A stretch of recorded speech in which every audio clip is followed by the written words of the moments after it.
desain dengan tema cheerful minimalis. Kok subscriber gue berkurang? Sangat tidak terduga. Nya tipis-tipis, kur aja 27 koleksi pribadi. Tet.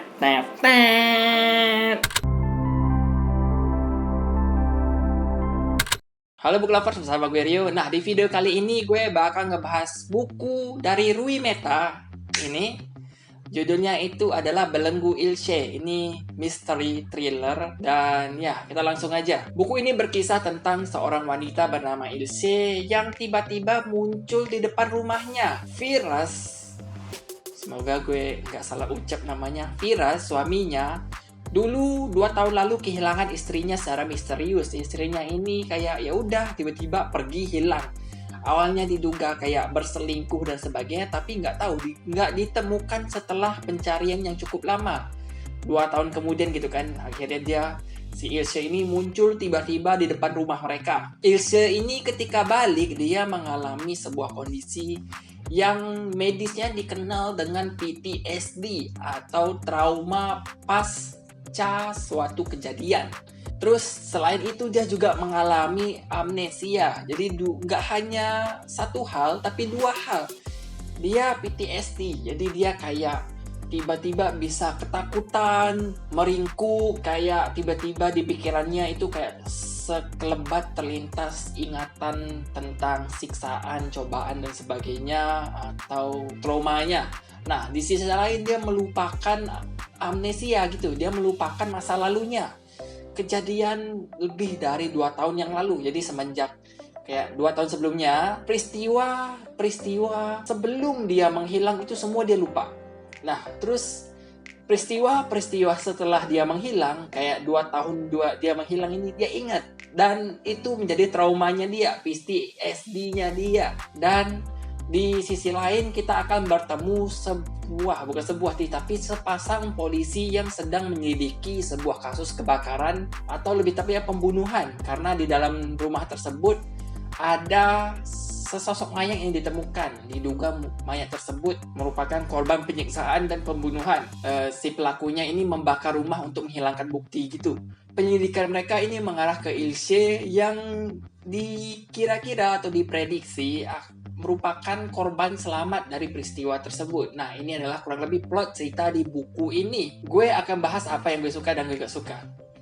Gue suka horornya, misterinya, pembaca dibawa bingung. Kalian sendiri kalau baca pasti bakal dibingung. Awalnya kita duga si Firas suaminya yang menjadi pelaku.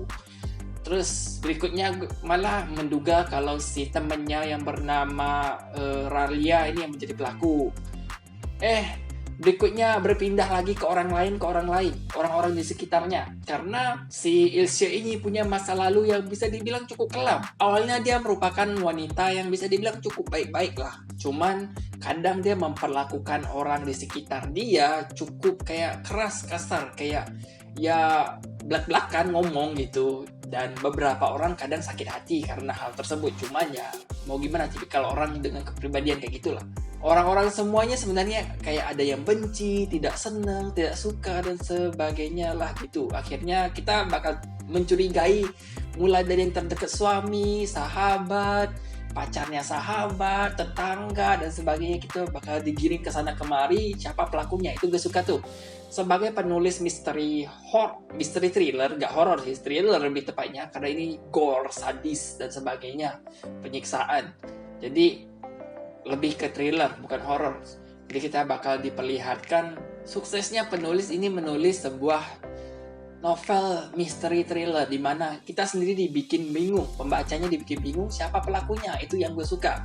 Jadi gue bisa dibilang Rui Meta sukses menulis novel ini. Terus hal lain yang gue suka itu adalah gaya tulisannya. Kalau kalian belajar di bangku SD, kayaknya SD SMP itu udah bahkan dikasih tahu cara penulisan sebuah kalimat, yaitu SPOK, subjek, predikat, objek, keterangan, atau bisa dibilang subjek, kata, sifat, kata, benda dan sebagainya, objek dan keterangan lah. Kayak saya atau gue Rio sedang melakukan atau sedang membaca, itu adalah predikatnya, objeknya itu buku, objeknya SPO.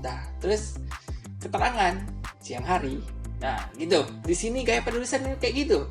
SPOK, literally SPOK. Singkat kayak gitu. Satu kalimat itu cuma terdiri dari beberapa kata doang. Dipotong, kalimat berikutnya, titik, kalimat berikutnya, titik, kalimat berikutnya. Nggak kayak gue baca novel fantasi yang kayak misalnya Gandalf berjalan atau kelompok Gandalf pergi ke Gunung Mordor. Mereka pergi ke Mordor. Mordor itu kayak lingkungan sana gersang, tidak ada tanda-tanda kehidupan. Suara pun bahkan tidak ada, hanya terdengar suara angin yang bertiup, kesunyian dan sebagainya. Nah, kita kayak dideskripsikan dengan panjang gitu kan. Nah, ini nggak kayak Ilse meringkuk di pojokan, titik. Dia teringat tentang kejadian 2 tahunnya di dalam jeruji besi itu, titik. Udah. Singkat-singkat kayak gitu. Jadi kita kayak harus memperhatikan kalimat per kalimat ke kalimat karena akan ada petunjuk-petunjuk yang diselipkan di sana untuk mengolah misteri dari kasus pembunuhan yang ada dan misteri si Ilse sendiri. Kenapa dia bisa tiba-tiba balik? Nggak ada yang antar, muncul di depan rumah. Nah, kayak gitu. Nah, itu yang gue suka. 2 hal tersebut tentang misterinya dan gaya penulisannya. Nah, terus apa yang gue gak suka? Seperti hal-hal yang disebutin oleh reviewer-reviewer atau pembaca buku yang lain. Mereka bilang kalau penutupnya atau klimaksnya ini agak dipaksakan. Ya, gue gak benar-benar setuju sih. Cuman menurut gue terburu-buru. Karena sebenarnya kasusnya ini masih bisa dibikin tensinya meningkat untuk bikin deg-degan lebih seru lagi, lebih misterius untuk mencari siapa pelakunya sebelum diungkapkan gitu kan. Nggak tiba-tiba Ilse pergi, dijebak ini, ketemu pelakunya. Segampang itu, kayak semudah itu gitu. Terburu-buru dan semudah itu kita tahu pelakunya siapa. Nah iya, itu sih. Hal lain nggak ada sih. Gue pokoknya suka deh, gue suka. Gue mulai menyukai tulisan Rui Meta dan gue bakal mulai membaca buku-buku yang Rui Meta yang lain lah. Dan dia penulis lokal, penulis campur kayaknya, misteri, thriller, dan horor. Ada buku ya tentang setan-setanan, ada yang goreng-goran pembunuhan dan detektif-detektifan. Dan ya itu review gue untuk buku ini. Sampai ketemu di video gue berikutnya. Bye!